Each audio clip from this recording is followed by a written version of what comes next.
चलिए last class जो पढ़े थे वो एक बार रिवाइज करें। लास्ट क्लास अपन ने यहां से स्टार्ट किया था। ठीक है, लास्ट क्लास अपन ने पहले कुछ बेसिक ज्योमेट्री देखी थी और इन ज्योमेट्री में कौन सी साइड कितनी होगी ये देखे थे। सबसे पहले ये ट्रायंगल, मान लो ट्रायंगल की साइड ए है, ट्रायंगल जो है ट्रायंगल की साइड मान लीजिए ए है, तो ये जो सेंट्रोइड की यहां से दूरी होती थी ये कितनी होती थी, a/√3। ये कितनी होती थी, a/√3। और ये बेस से जो दूरी होती थी ये कितनी होती थी, a/2√3। ये दूरी, ये दोनों के दोनों ध्यान रखनी थी। अरे क्लियर है। ये स्क्वायर है, स्क्वायर में साइड मान लो ये a है, तो ये दूरी कितनी होती थी, √2a का आधा, मतलब a/√2। अरे पढ़े थे। ठीक है, अगला ये मान लो हेक्सागन है, हेक्सागन की ये साइड a दे रखी है, तो अगर ये a दे रखी है तो ये दूरी कितनी होती थी, a। ये दूरी कितनी होती थी, 2a। और ये दूरी कितनी होती थी, बोलो, √3a। ये एंगल कितना होता था, बोलो भाई, 120। ये एंगल कितना होता था, 120। ये एंगल कितना होता था, 30। कितना होता था, 30। ठीक है, अच्छा फिर यहां देखा था ये पेंटागन है, पेंटागन में मान लो ये साइड ए दे रखी है, तो ये सेंटर से ये वाली दूरी निकाले थे, ये दूरी अप्रोक्सीमेटली क्या 5a/6 आई थी। अरे याद है। ये एंगल कितना आया था, ये एंगल कितना आया था, 36। ये 36 डिग्री आया था, और इस 36 डिग्री को अपने अप्रोक्सीमेटली 37 डिग्री मान के क्या ये वाली साइड निकाली थी। ठीक है, तो ये बेसिक रिजल्ट है जो याद होने चाहिए थे। इसके बाद आगे क्या पढ़े थे, अपन पढ़े थे कि मान लो ये Q1 कितना हो ताकि ये सिस्टम इक्विलिब्रियम में हो, तो याद करो ये Q1 पहली चीज अपन ने देखा था, Q1 कैसा होना चाहिए था, नेगेटिव। अरे याद है। ठीक है, ये Q1 नेगेटिव होना चाहिए था, और फिर देखा कि ये सिस्टम इक्विलिब्रियम में, अगर देखो सिस्टम इक्विलिब्रियम में मतलब ये भी और ये सारे इक्विलिब्रियम में। अब इसको इक्विलिब्रियम में कर दो तो गारंटेड, अगर ये इक्विलिब्रियम में तो ये भी इक्विलिब्रियम में रहेगा, रहेगा कि नहीं रहेगा। कैसा कह पा रहा हूं, ऐसा क्यों कह पा रहा हूं, सब कुछ सिमेट्रिक है। देखो इससे जितनी दूरी पे ये है उतनी दूरी पे ये, उतनी दूरी पे ये, अब सेम ही तो जमा हुआ है। तो अगर ये इक्विलिब्रियम में है तो ये भी क्या होगा, इक्विलिब्रियम में। इस पे अगर फोर्स 20 लग रहा होगा तो इस पे भी कितना लग रहा होगा, 20। इस पे भी कितना लग रहा होगा, 20। सिमेट्रिक होने के कारण ऐसा कह पा रहा हूं कि अगर ये इक्विलिब्रियम में है तो ये भी रहेगा और ये भी रहेगा। क्या बोला, पल्ले पड़ा। ठीक है, देन अगला ये अपन ने क्वेश्चन करा था कि यहाँ पे पॉइंट पॉइंट पी पे ये चार्ज रखा हुआ है क्यू, इस पे नेट फोर्स निकाला था। ठीक है, देन यहां पे भी ये चार्ज रखा हुआ था पॉइंट पी पे क्यू, और इस पे नेट फोर्स निकाला था। इसके बाद ये वाला क्वेश्चन था, ये क्वेश्चन देखो इसने क्या बोला था कि ये दो चार्जेस हैं और ये तीसरा चार्ज जो है यहाँ रखा हुआ है, अभी इस चार्ज पे नेट फोर्स कितना है, जवाब दें। नेट फोर्स 0 है। इसको अगर मैं एक्स डिस्प्लेस कर दूं, सुनना, नेट फोर्स 0 मतलब ये कैसी पोजीशन है, इक्विलिब्रियम। ये कैसी पोजीशन है, इक्विलिब्रियम। इक्विलिब्रियम पोजीशन का मतलब जहां नेट फोर्स 0 हो उसको इक्विलिब्रियम पोजीशन बोलते हैं। तो ये इक्विलिब्रियम पोजीशन है। इक्विलिब्रियम पोजीशन से पार्टिकल को एक्स डिस्प्लेस करा, कितना डिस्प्लेस करा, एक्स। और जब एक्स डिस्प्लेस करा तो इस पे फोर्स अगर कुछ कुछ इनटू एक्स आ जाए तो ये पार्टिकल एसएचएम करता था। मैंने क्या बोला, इक्विलिब्रियम से पार्टिकल को एक्स डिस्प्लेस करो, और एक्स डिस्प्लेस करने पे उस पे जो फोर्स आ रहा है वो फोर्स कुछ कुछ इनटू एक्स आ जाए, तो इसका मतलब वो पार्टिकल कैसा मोशन करने वाला है, एसएचएम। अगर एसएचएम करेगा तो उसका टाइम पीरियड कैसे निकाले थे, 2π√m बाय वो कुछ कुछ। अरे क्लियर है, जो यहां पे आ रहा होगा वही है यहाँ पर टाइम पीरियड। क्या बोला, पल्ले पड़ा। ठीक है, इस पे फिर अपन ने ये वाला क्वेश्चन किया था टाइम पीरियड पे। देन अगला ये इसका भी सेकंड पार्ट टाइम पीरियड पे किया था। ठीक, ये क्वेश्चन होमवर्क दिया था, करके आयो। ठीक है, इसको डिस्कस कर लेते हैं फिर आगे चलते हैं। इधर देखें, ये कहा था कि दीवार से दो स्ट्रिंग बंधी हुई है, दो रस्सियां बंधी हुई है, और दो रस्सियों से ये चार्ज रखे हुए हैं। चार्ज इक्वल एंड अपोजिट है, मतलब ये क्यू है तो ये क्या है, -q। और दोनों बोलों के मास मैंने कहा था m और m है। अब मुझे निकालना क्या था, मुझे निकालना था एक तो ये q कितना है, और दूसरी चीज निकालनी थी कि रस्सी में टेंशन कितना है। अरे क्लियर है। अब देखना बहुत इजी सवाल है, कुछ नहीं है ऐसा। इधर सुनो, इस बॉल पे कौन कौन से फोर्स लग रहे हैं। अब सुनो, ये कहानी पहले बता दिया, जब भी मैं पूछूं कौन कौन से फोर्स लग रहे हैं, सबसे पहले क्या देखोगे, कांटेक्ट। सबसे पहले क्या देखोगे, कांटेक्ट। कहां कांटेक्ट में, रस्सी के साथ कांटेक्ट में। और रस्सी जो बल लगाती है उसको टेंशन बोलते थे। टेंशन लगता किधर था, रस्सी के अलोंग और ऑब्जेक्ट से दूर। रस्सी के अलोंग और ऑब्जेक्ट से दूर। क्या टेंशन ऐसे लगेगा, हाँ कि ना। ये एंगल कितना है, ये एंगल कितना है 30, जो क्वेश्चन में दिया हुआ है। अच्छा, और कहीं कॉन्टेक्ट है इसका? और कहीं कॉन्टेक्ट? अब नॉन कॉन्टेक्ट फोर्स मैंने बताया था रियल में ग्रेविटेशन, इलेक्ट्रोस्टैटिक और मैग्नेटिक, ये तीन ही थे। इसमें बताओ इलेक्ट्रोस्टैटिक लगेगा कि नहीं लगेगा?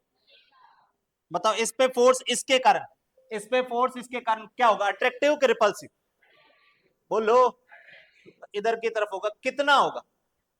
हाँ, एफ ई को क्या लिख सकते हो जल्दी बताओ, एफ ई कितना होगा? के Q square by L square, क्या यही होगा? ये तो हो गया इलेक्ट्रोस्टैटिक फोर्स जो कि नॉन कॉन्टेक्ट है। और नॉन कॉन्टेक्ट फोर्स कौन सा है? एमजी, ग्रेविटेशन फोर्स लगेगा एमजी, एमजी हमेशा नीचे लगने वाला है, ये एमजी लग गया। क्या ये क्लियर हुआ? अब ये बॉल इक्विलिब्रियम में, इक्विलिब्रियम में मतलब नेट फोर्स कितना होना चाहिए?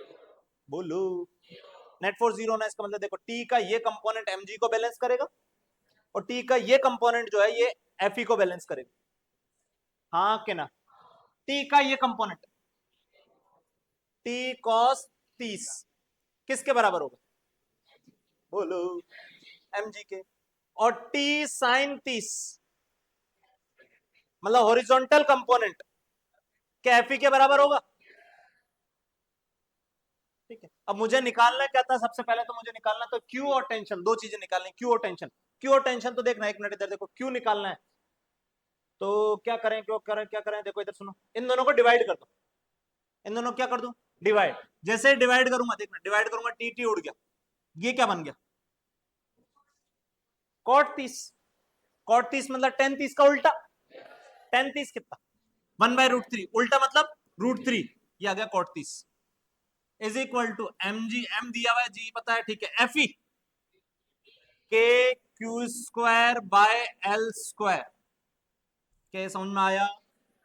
अब तुम जितना जल्दी जवाब दोगे उतना जल्दी मैं आगे बढ़ूंगा। क्या समझ में आया? जल्दी से यहां से क्यू निकालना तो ये इधर मल्टीप्लाई करो, ये इधर भेज दो, ये बन गया q square is equal to m g l square by √3 के। क्यू निकालना तो यहां से स्क्वायर हटाओ और रूट में भेज दो। क्या आंसर आया? आया कि नहीं आया? ये क्यू आ गया, ठीक है, क्यू ये आ गया। इसके बाद मुझे निकालना है टेंशन। अब सुनो, टेंशन तो इजी है, इस पे नेट फोर्स कितना होना है? जवाब दो। क्या इन दोनों का रिजल्टेंट बता सकते हो? सिर्फ इन दोनों का रिजल्टेंट बता सकते हो, कितना होगा? अरे एफ ई और m g, resultant under root m g का स्क्वायर प्लस एफ ई का स्क्वायर। क्या कर रहे हो, ये समझ में आया? और ये जो रिजल्टेंट होगा, ये रिजल्टेंट गारंटेड इसके अपोजिट लग रहा होगा, तभी रिजल्टेंट जीरो होगा, नहीं तो जीरो होने वाला। इन दोनों का रिजल्टेंट इसके अपोजिट होना चाहिए, तभी नेट फोर्स जीरो होगा, नहीं तो नेट फोर्स जीरो होने वाला। तो यानी ये फोर्स बराबर टेंशन आ गया, ये फोर्स बराबर क्या होगा? टेंशन। टेंशन की वैल्यू आ गई under root m g square plus f e square.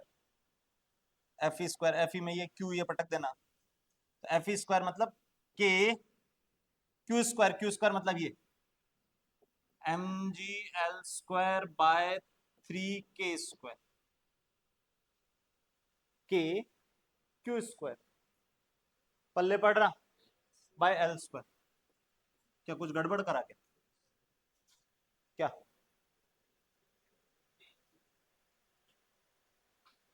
हाँ ये √3 रहेगा, ठीक है, ठीक है, ये √3 है। अरे सही है, अरे सही है। अरे के क्यू स्क्वायर मतलब इसका स्क्वायर, इसका स्क्वायर करोगे तो बाहर वाला रूट हट जाएगा, बाहर वाला रूट हट जाएगा तो m g l square by √3 के, √3 के, हाँ √3 के, √3 के ये, ठीक है। तो के Q square by L square, ये आ गया एफ ई स्क्वायर, नहीं एफ ई स्क्वायर, ये एफ ई लिखा है ना, हाँ ये एफ ई लिखा है, सुनो रुक जा रुक जा रुक जा, के Q square by L square, ये एफ ई है, मेरे को लिखना था एफ ई का स्क्वायर मतलब इसका स्क्वायर। अरे ये एफ ई लिखा और मेरे को क्या लिखना है? एफ ई का स्क्वायर, ये टेंशन आएगी। क्या बोला, समझ में आया? ये देखो, ये यहां से यहां उड़ गया, एल स्क्वायर से एल स्क्वायर उड़ गया, ठीक है, ये क्या बन गया? एम जी का स्क्वायर और ये बना हुआ है एम जी का स्क्वायर बाय 3, पल्ले पड़ा क्या? कितना आ गया आंसर? टेंशन कितना आ गया जल्दी बोलो? टेंशन आ गया अंडर रूट mg का स्क्वायर प्लस mg का स्क्वायर बाय 3, तो क्या 4 mg का स्क्वायर बाय 3, क्या यही आ जाएगा? ये आंसर आ जाएगा। क्या ये पल्ले पड़ा? जिनसे नहीं बात छाप लें। टेंशन और चार्ज पूछे तो ये टेंशन की वैल्यू ये होगी, चार्ज की वैल्यू ये होगी।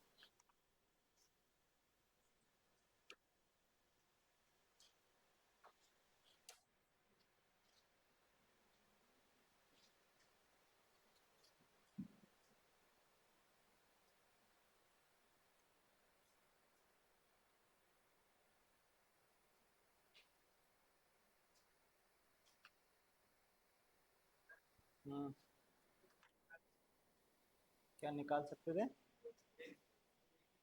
हाँ, उससे क्या नहीं निकाल सकते? टेंशन क्यू के टर्म में आएगा, कैसे आएगा? अच्छा हाँ, वहां से डायरेक्ट वहीं से भी निकल जाएगा, ठीक है। ये डायरेक्ट ही हो गया ना ये, ठीक है। इसको यूज कर लो, T cos 30 is equal to mg। ये एम सीधे आ गया टेंशन। टेंशन कितना आ गया? कॉस 30 कितना हो गया? और रूट 3 बाय, तो ये बन जाएगा 2 बाय रूट 3 mg। हाँ फिर उल्टा आ रहा है क्या? नहीं सही आ रहा है, ठीक है, तो वही है।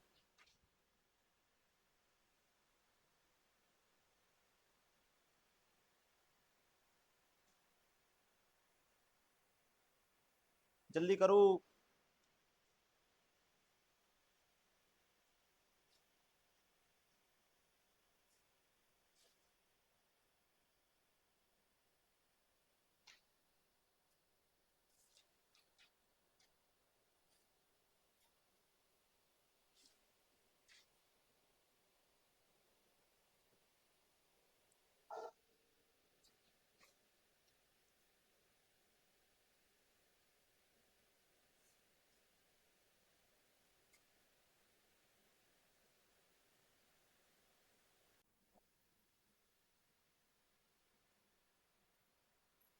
चलो ये छाप लिए होंगे।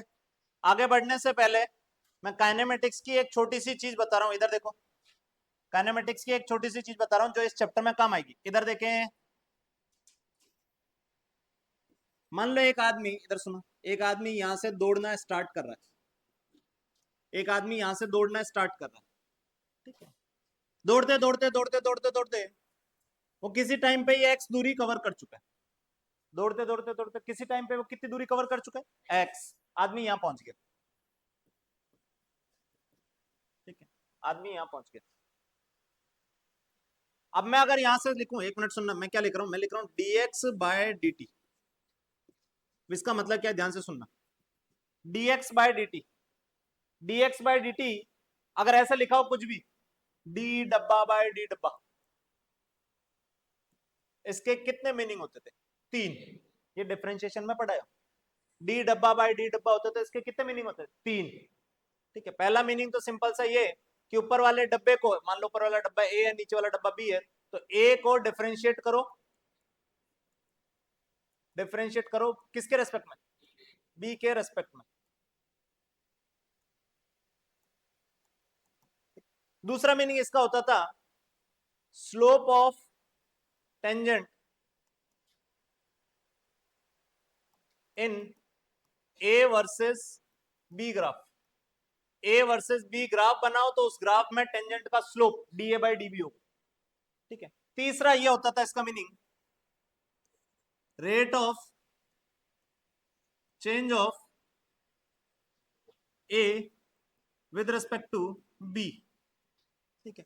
ए के बदलने की दर, ए के बदलने की दर बी के रेस्पेक्ट में, ठीक है। बी के रेस्पेक्ट में ए के बदलने की दर। अब सुनो इस एक्सप्रेशन को देखो, dx बाय dt, इसका थर्ड मीनिंग निकालो। थर्ड मीनिंग क्या है? Rate of change of x with respect to time, यानी टाइम के साथ एक्स के बदलने की दर।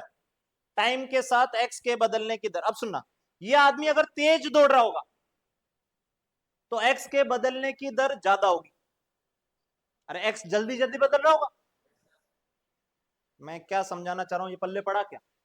मैं कह रहा हूं आदमी अगर तेज स्पीड से दौड़ रहा होगा, तेज स्पीड से दौड़ रहा होगा, तो ये एक्स जो है ये फास्ट रेट से बदल रहा होगा, जल्दी जल्दी बदल रहा होगा। क्या पल्ले पड़ा? अगर आदमी स्लो दौड़ रहा होगा तो एक्स के बदलने की दर कम होगी, स्लो। क्या पल्ले पड़ा? अच्छा अब सुनो, मान लो आदमी इधर दौड़े, आदमी इधर दौड़े और मैं ये पूछूं एक्स के बदलने की दर, क्या एक्स बदल रहा है? आदमी इधर दौड़ेगा तो एक्स बदलेगा ही नहीं, मतलब एक्स के बदलने की दर जीरो है। एक्स के बदलने की दर क्या है? जीरो।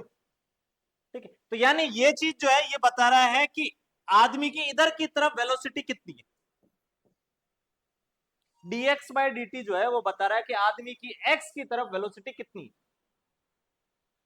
ऐसे अगर मान लो आदमी इधर दौड़ रहा होता और किसी टाइम पे आदमी यहां y पे पहुंच चुका है, यहां से कितनी दूरी पहुंच चुका है?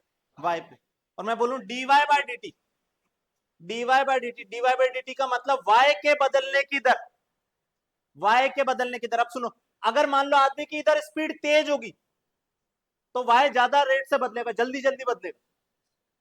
क्या बोला? पल्ले पड़ा? तो ये जो चीज है ये चीज लिखी हुई है आदमी की वेलोसिटी y में। तो dx बाय dt जब भी आगे लिखा मिल जाए इसका मतलब क्या? x के बदलने की दर, x के बदलने की दर मतलब x वाली वेलोसिटी। dy बाय dt लिखा हुआ मिल जाए इसका मतलब y के बदलने की दर मतलब y वाली वेलोसिटी। क्या बोला? पल्ले पड़ा? आदमी मान लो ऐसे दौड़ रहा है, ध्यान से देखना, आदमी ऐसे दौड़ रहा है, ऐसे दौड़ रहा है, ठीक है, और किसी टाइम पे सुनना, किसी टाइम पे आदमी यहां पहुंच गया और ये दूरी r है, ये दूरी क्या है? r। ठीक है, अब मैं बोलूं dr बाय dt, क्या क्या समझ रहे हो इससे? dr बाय dt से क्या समझ रहे हो? r के बदलने की दर।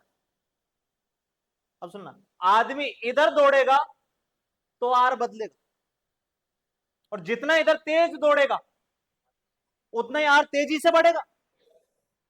तो यानी dr बाय dt का मतलब हो गया इधर वाली वेलोसिटी vr।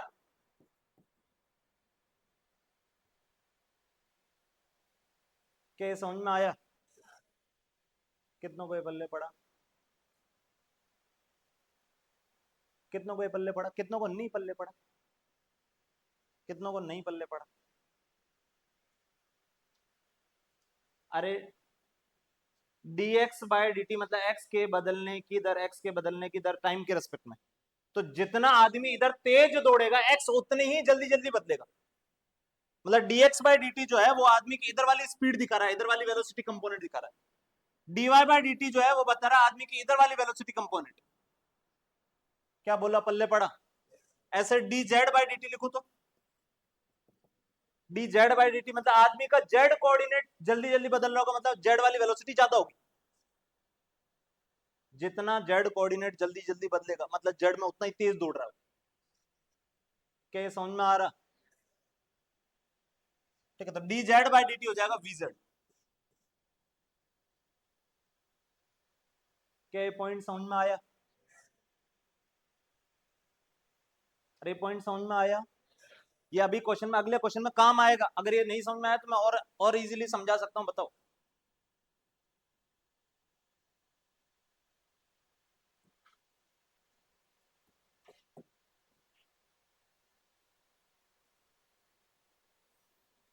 इधर सुनना,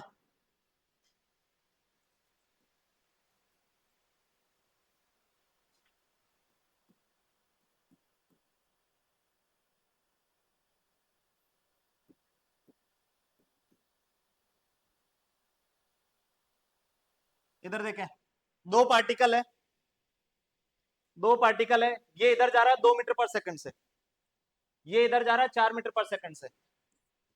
इधर सुनना, ये दूरी यहां से, ये दूरी है x, ये दूरी है y, और ये दूरी है r। यहां से ये दूरी कितनी है?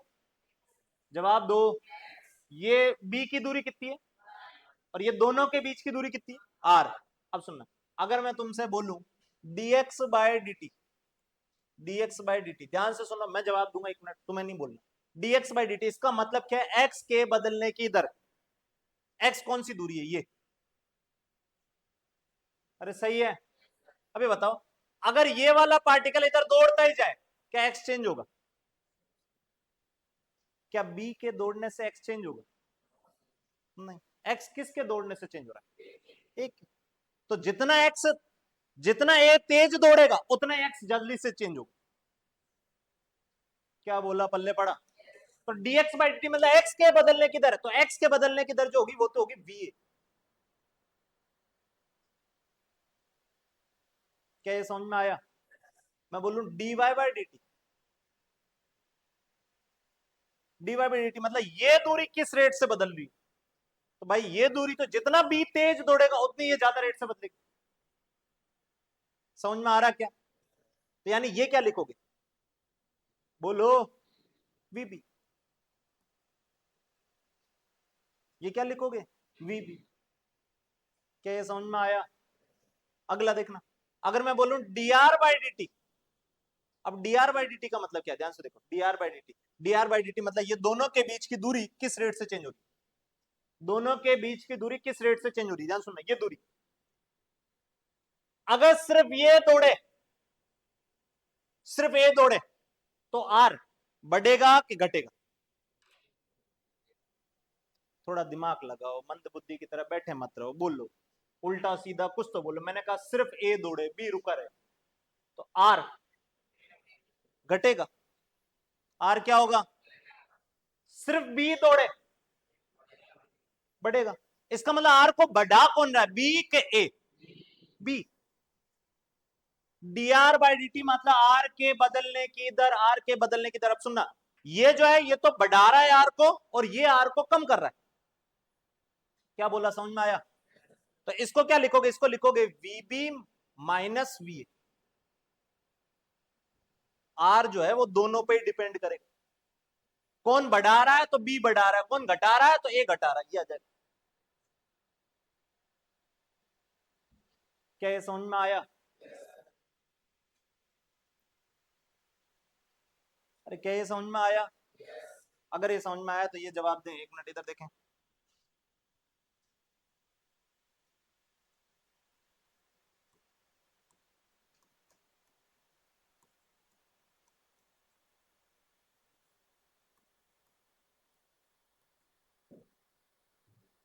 छोटी सी चीज है पर तुम 2 साल 3 साल पढ़ लोगे तब भी बैठे रहोगे कि ये समझ में नहीं आ रहा। इधर देखें, है छोटी सी चीज, ये दूरी x मान लो, ये दूरी y मान लो, और ये दूरी r मान लो, ठीक है? इधर देखें, ये दूरी x है, जो ओरिजिन से a की दूरी है, जो ओरिजिन से a की दूरी है वो x है, जो ओरिजिन से b की दूरी है वो y है, और दोनों के बीच में जो दूरी है वो कितनी है, r।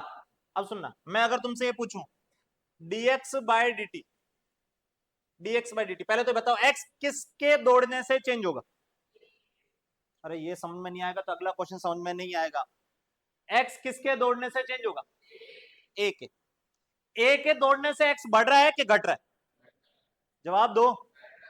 तो dx by dt, dx by dt है x के बदलने की दर, x के बदलने की दर, x बढ़ रहा है कि घट रहा है, घट रहा है। इसका मतलब dx बाई dt जो होगा वो होगा -4,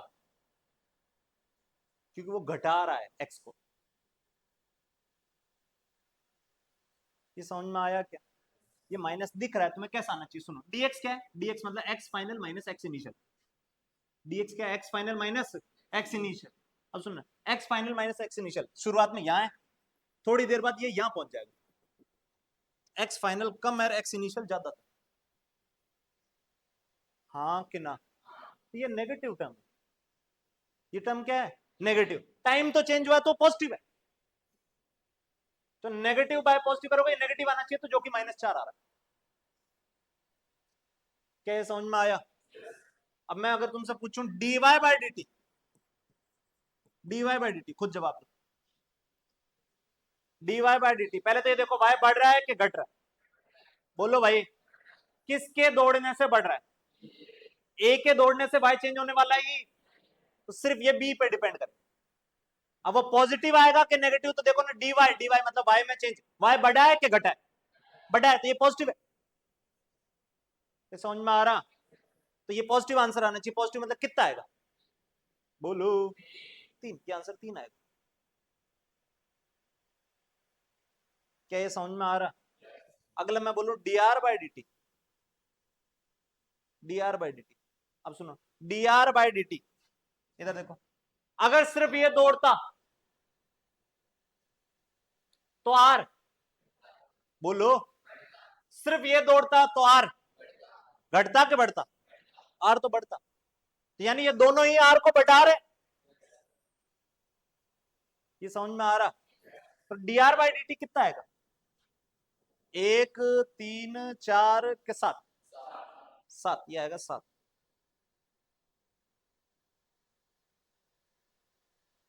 क्या ये समझ में आया? दोनों ही प्लस में लिखोगे ना, 3 + 4, दोनों ही बढ़ा रहे हैं आर को। क्या ये समझ में आया? अब अगर ये समझ में आया तो एक क्वेश्चन पढ़ते हैं, इधर देखो, ये क्वेश्चन देखो, ये क्वेश्चन देखो। ये क्वेश्चन कह रहा है दो बॉडीज है जो कुछ दूरी x पे रखी हुई है, जैसा कि डायग्राम में दिखा रखा है। ये दो बॉडीज है जो कि कुछ दूरी x पे रखी हुई है। ये कुछ दूरी जो है इनके बीच की, ये x है। ये दोनों बॉडीज है, दोनों बॉडीज के बीच की ये जो दूरी है, ये दूरी x है। ये ठीक, दोनों बॉल चार्ज लूज करना स्टार्ट करती है, मतलब चार्ज इनके से निकल रहा है, लीक हो रहा है चार्ज। ये दो बॉल हैं, दोनों बॉलों पे इनिशियली चार्ज कितना है? मैं क्वेश्चन डिलीट कर दूंगा, पहले ही कह रहा हूं, अगर बोला नहीं तो। दोनों बॉलों पे इनिशियल चार्ज कितना है? क्यू। अभी कितनी दूरी पे है? एक्स। चार्ज लीक हो रहा है, चार्ज धीरे धीरे कम हो रहा है। चार्ज धीरे धीरे कम होने का मतलब इनके बीच में जो रिपल्शन फोर्स है वो धीरे धीरे कम हो रहा है, और रिपल्शन फोर्स धीरे धीरे कम होगा तो ये दोनों बॉल पास पास में आएगी। ठीक है, तो यानी एक्स बढ़ रहा है कि घट रहा है? बोलो भाई, घट रहा है, एक्स घट रहा है। ठीक, अब ये बोल रहा है कि चार्ज जो लीक हो रहा है, चार्ज जो लीक हो रहा है वो कांस्टेंट है। चार्ज के लीक होने की रेट कांस्टेंट है, इसका मतलब हर सेकंड, अगर मान लो 2 कूलम लीक हो रहा है तो हर सेकंड 2 कूलम ही लीक होता जा रहा है। क्या बोला, पल्ले पड़ा? dq बाई dt कांस्टेंट का मतलब सिंपल सा इतना है कि चार्ज के लीक होने की दर, चार्ज के लीक होने की रेट कांस्टेंट, मतलब हर सेकंड बार बार उतना ही चार्ज लीक हो रहा है। क्या बोला, पल्ले पड़ा? अब बोल रहा देन फाइंड, तो ज्ञात करो क्या, relation between velocity of ball and separation between them. कह रहा है इन बॉल की वेलोसिटी और इनके बीच की दूरी के बीच में क्या रिलेशन होगा। मतलब इसकी वेलोसिटी, मान लो किसी समय, सुनो, चार्ज लीक होते होते होते होते किसी समय इनके बीच की दूरी x रह गई, और उस समय इसकी वेलोसिटी v हो गई। उस समय इसकी वेलोसिटी कितनी हो गई? v। अब सुनना, एक मिनट ध्यान सुनना, इसकी v होगी तो इसकी कितनी होगी? बोलो भाई।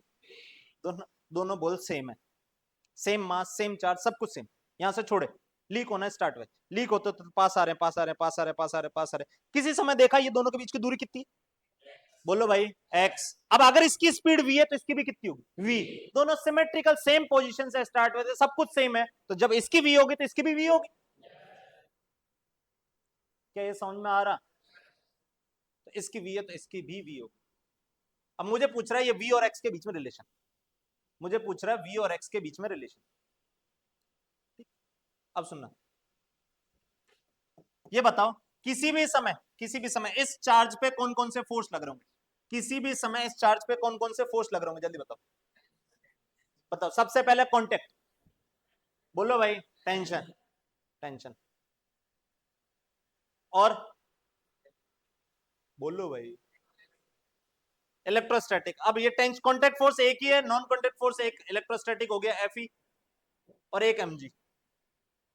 क्या यही फोर्स लग रहे होंगे? किसी भी इंस्टेंट पे देखोगे तो इस बॉल पे यही फोर्सेस लग रहे होंगे। ठीक है, अब यहाँ पे एक चीज जो है वो थोड़ी सी यहाँ पे मिस है इस क्वेश्चन में, यहाँ लिखना चाहिए था कि चार्ज जो लीक हो रहा है, स्लोली, स्लोली लीक हो रहा है, बहुत धीरे धीरे लीक हो रहा है। इसका मतलब क्या हुआ, सुनना एक मिनट, इधर देखो, इन पे चार्ज पहले 2-2 कूलम था। कितना कूलम था? 2-2। ये ऐसा कुछ दूरी पे थे। थोड़ी देर बाद इन पे चार्ज हो गया 1.99। दोनों पे चार्ज कितना हो गया? 1.9। जैसे 2 से 1.99 होगा, थोड़े से पास में आएंगे, फिर 1.98, 1.97, 1.96, 95, 94, 93, 92, ऐसे बहुत slow slow slow slow charge leak हो रहा है। स्लो स्लो चार्ज लीक हो रहा होगा, इसका मतलब इसकी वेलोसिटी अप्रोक्सीमेटली 0 रहेगी। क्या बोला, समझ में आया? मतलब बहुत स्लोली पास में आ रहे होंगे, इसका मतलब सिंपल सा कहने का मतलब यह है कि इनके बहुत स्लोली पास में आ रहे होंगे। क्या बोला, पल्ले पड़ा? अगर बहुत स्लोली पास मारूंगा इसका मतलब मैं किसी भी इंस्टेंट पे मान सकता हूं कि ये लगभग लगभग इक्विलिब्रियम में। सुनना एक मिनट, इधर देखो, ये पेन यहां रुका हुआ है, यहां रुका हुआ है, बताओ इस पेन पे कौन कौन से फोर्स लग रहे हैं? एक तो ये जो सतह होगी ये सतह फोर्स लगा रही होगी, एक mg लग रहा होगा। ये पेन यहां रुका हुआ है, तो कांटेक्ट बताओ इसका, मेरा हाथ, और कहीं कांटेक्ट है क्या? मेरा हाथ इस पे फोर्स लगा रहा होगा, किधर लगा रहा होगा नहीं पता, चलो मान लो नहीं पता, और कौन सा फोर्स लग रहा होगा? mg किधर लग रहा होगा? नीचे। तो अगर ये यही रुका रहना इसका मतलब मेरा हाथ इस पे फोर्स ऊपर लगा रहा होगा। अब सुनना, मैं इसको धीरे धीरे नीचे लाऊं, धीरे धीरे, देखो आ रहा है नीचे, तुम्हें पता नहीं पड़ रहा पर आ रहा है नीचे, आ रहा है, आ रहा है, अरे आ रहा है, मैं ला रहा हूँ हाथ, मैं कह रहा हूँ ला रहा हूँ, ठीक है? तो ये धीरे धीरे नीचे ला रहा हूं। अब धीरे धीरे नीचे लाने का मतलब क्या, इस पे नेट फोर्स हमेशा लगभग लगभग जीरो ही है। ये समझ में आया? तो जब भी वर्ड आगे से स्लोली आ जाए, पूरी फिजिक्स में कोई चीज स्लोली कर रहे हो, स्लोली करने का मतलब नेट फोर्स हमेशा जीरो रहने वाला है। नेट फोर्स हमेशा क्या रहने वाला है? जीरो। ठीक है, अब नेट फोर्स जीरो, तो देखो सुनो, नेट फोर्स जीरो इसका मतलब ये एंगल मान लो थीटा है, किसी इंस्टेंट पे ये एंगल कितना है? थीटा। तो ये एंगल भी थीटा होगा, ये थीटा है तो ये भी तो थीटा ही होगा ना। तो टी साइन थीटा किसके बराबर होगा? ये इक्विलिब्रियम में है तो टी साइन थीटा किसके बराबर होगा? T sine theta F E के बराबर होगा। और टी कॉस थीटा किसके बराबर होगा? जवाब दो। टी कॉस थीटा जो होगा वो एमजी के बराबर होगा। ठीक, टेंशन वेंशन से मुझे कोई लेना देना ही नहीं है, तो मैं टेंशन कट कुटाता हूं, टेंशन काट दिया मतलब दोनों को डिवाइड कर दो। अब ये दिख रहा होगा कि ये तीसरा क्वेश्चन कर रहे हैं जहां पे ये सेम तरह की क्वेश्चन बन रही है। कौन सा क्वेश्चन कर रहे हैं? तीसरा। पहला वो बॉल वाला करा था, दूसरा ये बॉल वाला करा था, और तीसरा ये। कौन सा बॉल वाला? अरे पहले ये करा था, याद है क्या? दूसरा अभी कल जो होमवर्क दिया उसमें भी यही सेम ऐसी इक्वेशन बनी। और तीसरा ये कर रहे हैं, तो ये देखो यहां से टी टी कैंसिल हो गया, तो बन गया tan theta is equal to f e by m g. अब टेन थीटा को क्या लिख सकते हो? सुनना, टेन थीटा लिखोगे ये बाई ये लिखोगे ना, ये कितना? X by two, x by, और ये मान लेता हूं वाई, ये मान लेता हूं वाई। तो टेन थीटा क्या लिखोगे? एक्स बाय टू वाई, पल्ले पड़ा, is equal to f e by m g. F e कितना रखोगे सर, जल्दी बताओ? F e f e f e f e कितना रखोगे फटाफट, एफ ई की वैल्यू रखो। एफ ई इलेक्ट्रोस्टैटिक फोर्स कितना होगा? के Q square by x square, क्या ये एफ ई होगा? और नीचे एम जी।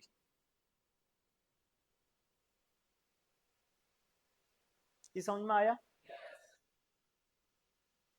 ठीक है, यहां से देखो, एक मिनट इधर देखो, सॉरी,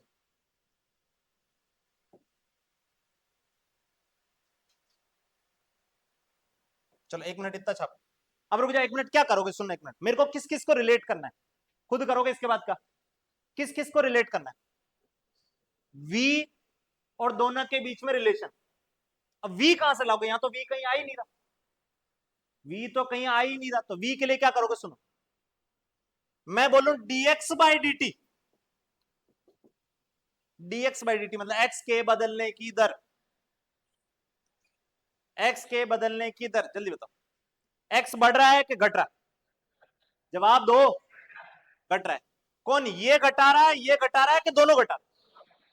ये कितने से दौड़ रहा है? ये कितने से दौड़ रहा है? dx बाई डी टी क्या आएगा? बोलो भाई, -2v। ये नहीं समझ में आया तो पीछे वाला जो समझा वो नहीं आया, पीछे यही समझा रहा था मैं, कि एक 3 से दौड़ रहा है, एक 4 से दौड़ रहा है, तो वो dx बाई डी टी या dr बाई डी टी 7 आया था। वो कैसे आया था? ये ये 3 से दौड़ रहा है, 4 से दौड़ रहा है, तो dr बाई डी टी जो था वो आर के बढ़ने की, आर के चेंज होने की दर, तो ये भी बढ़ा रहा था, ये भी बढ़ा रहा था, तो ये 7 आ गया था, dx by D T. X इसके कारण भी घट रहा है, इसके कारण भी घट रहा है, ये समझ में आ रहा क्या? तो इसके कारण भी लिखोगे माइनस वी, इसके कारण भी लिखोगे माइनस वी, तो हो जाएगा -2v। ये समझ में आया? यहां देखो dx बाई dt, यहां कुछ क्रिएट करना पड़ेगा dx बाई dt जैसा। और एक और चीज हमें दे रखी dq बाई dt कितना है, कांस्टेंट। ठीक है, तो अब खुद आगे करना, एक बार इसको डिफरेंशिएट करना पड़ेगा। ये दिख रहा होगा क्यों डिफरेंशिएट करना पड़ेगा, क्योंकि हमें v और x चाहिए, तो v बनाने के लिए मेरे को इसको डिफरेंशिएट करना पड़ेगा। ठीक है, एक बार यहां तक छापो, ये यहां से छापो,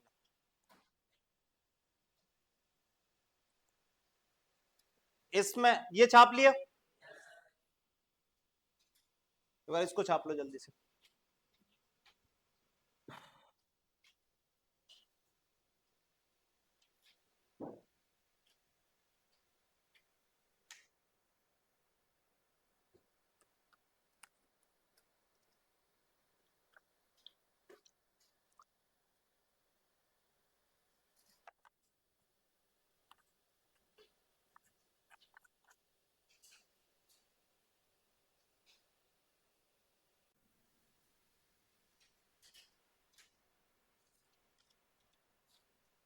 इधर देखो, मेरे को चाहिए v और x के बीच में रिलेशन। ठीक है, v और x के बीच में रिलेशन। इधर देखो, यहां से एक्स स्क्वायर इधर ले आता हूं। ठीक है, एक्स स्क्वायर इधर लाऊंगा तो ये क्या बन जाएगा, बोलो भाई, एक्स क्यूब। एक्स क्यूब, ठीक है, इज इक्वल टू 2y के bye mg Q square.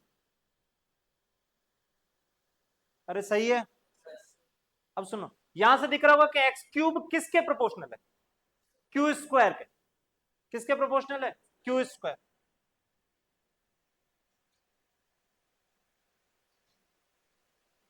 X cube जो है वो क्यू स्क्वायर के प्रोपोर्शनल है। अब वेलोसिटी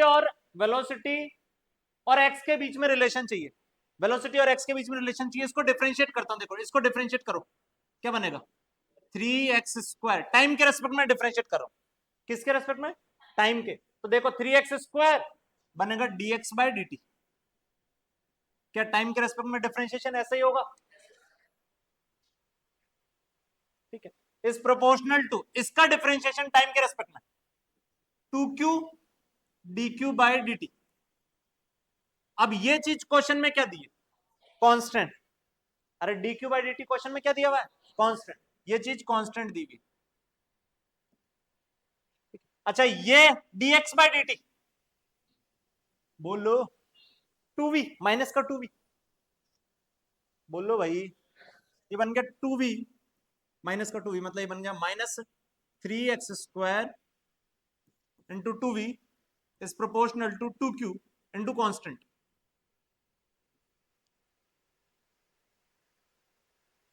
क्या ये समझ में आया?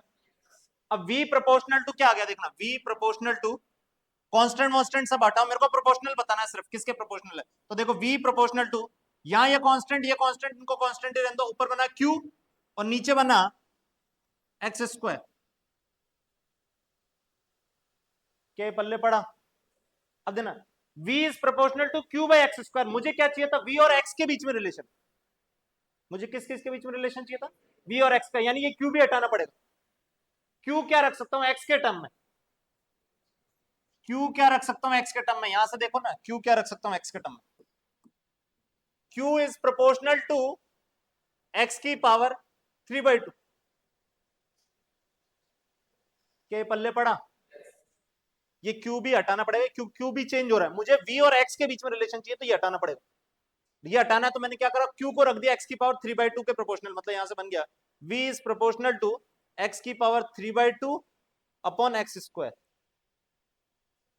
क्या आ गया यहां से, v इज प्रोपोर्शनल टू, ये x की पावर 1.5 लिखा हुआ है, x की पावर 2 लिखा हुआ है, कट कुटा जाएगा तो ये बन जाएगा 1 अपॉन एक्स की पावर आधा। क्या ये समझ में आया? अरे ये समझ में आया? यहां से v क्या आ रहा है, v प्रोपोर्शनल टू x की पावर माइनस हाफ, v और x के बीच में ये रिलेशन। प्रोपोर्शनलिटी ये, बाकी यहाँ कुछ कुछ कांस्टेंट आएगा, वो सारा कुछ कुछ कुछ कुछ कुछ कांस्टेंट चलता जाएगा, ठीक है। पर प्रोपोर्शनल ऐसा है। कितनों को ये समझ में आया? ठीक है, इसको छाप लेना।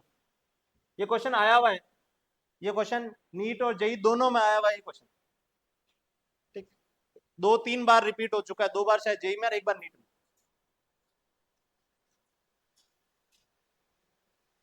अब सिमिलर कंसेप्ट पे 3 क्वेश्चन हो चुके हैं अपने, tan theta equal to f e by m g, tan theta equal to f e by m g पे, ठीक है। और एक और आएगा अभी आगे।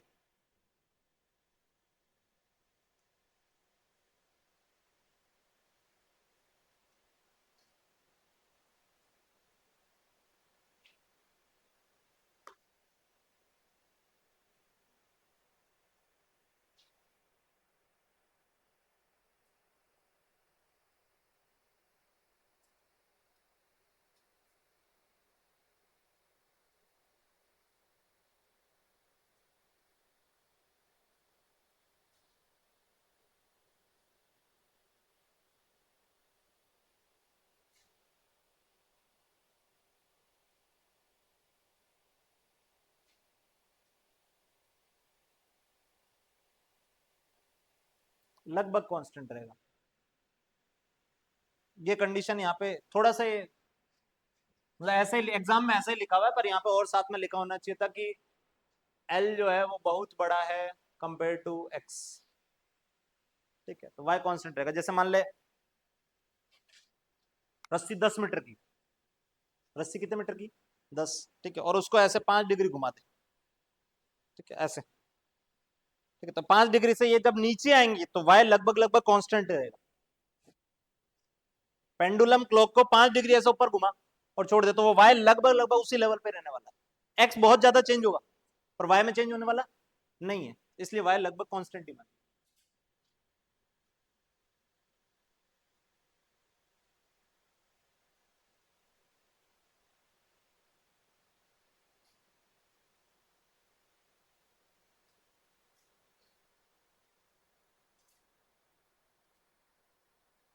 जो ये कहना चाह रहा हूँ मैं, देखो समझ में आया होता अगर तेरे को। देख ये देख गया, देख ये ऐसा समझिए, ये ठीक है। अभी ये वर्टिकल ऐसे है, इसको मैं अगर यहां से यहां लाऊं, ठीक है। एक्स में तो काफी चेंज हुआ है पर वाई में कोई चेंज ज्यादा हुआ है नहीं है। वाई लगभग लगभग देख,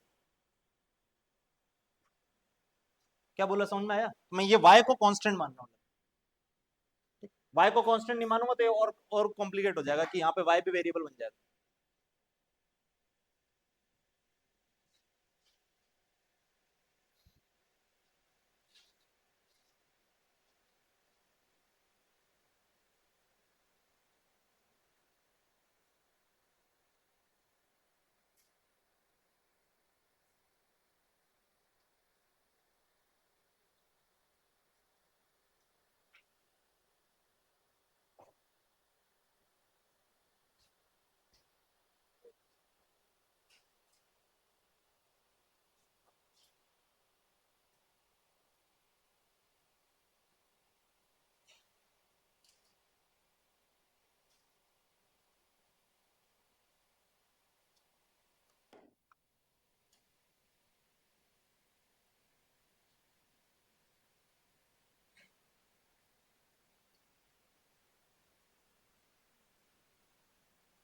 जल्दी छाप।